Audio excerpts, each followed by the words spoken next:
Hi, I'm Josh Touchton from Evans Drumheads, and I want to talk to you about the value of changing out your heads and your snare wires for the optimal sound for your snare drum. Snare drum I've got here is quite a few years old, and it looks like the heads are quite a few years old as well. They're worn, they're pitted, they're marked up, and they're definitely ready for a change. One of the things that people don't think about very much is changing their bottom heads. In addition to that, they hardly ever think about changing out their snare wires.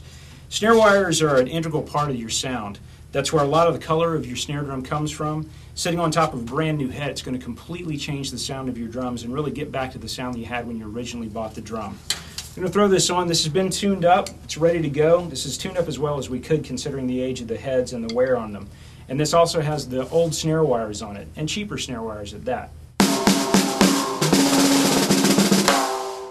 So we're going to change these out through the magic of video and come back in just a second with a really great new sound. Alright, so we've changed out the top and the bottom head. We've put a brand new set of wires on. New set of wires is going to be consistent from wire to wire on the Pure Sound. It's better construction. The end plates are certainly a lot better. The soldering job is a lot better and a lot more consistent. So whereas before with the older wires you would get a few of the strands buzzing on their own after the initial attack, you're not going to get that with the Pure Sound because of the consistency.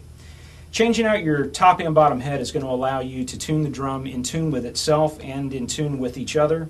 The bottom head generally needs to be changed out on a snare drum every other time you change your top head out. The bottom head is vibrating at a higher rate because of the way that you tune it, tuning it a little bit higher than the top head, which is going to cause the elasticity to wear out quicker. Plus you've got between 12 and 42 strands of metal scraping across the bottom, which is going to break down anything.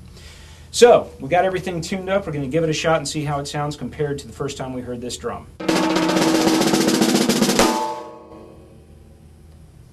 To me, that's a whole lot better. It's going to be a whole lot more pleasing to you, to your band, to the recording engineer, to whoever happens to hear it.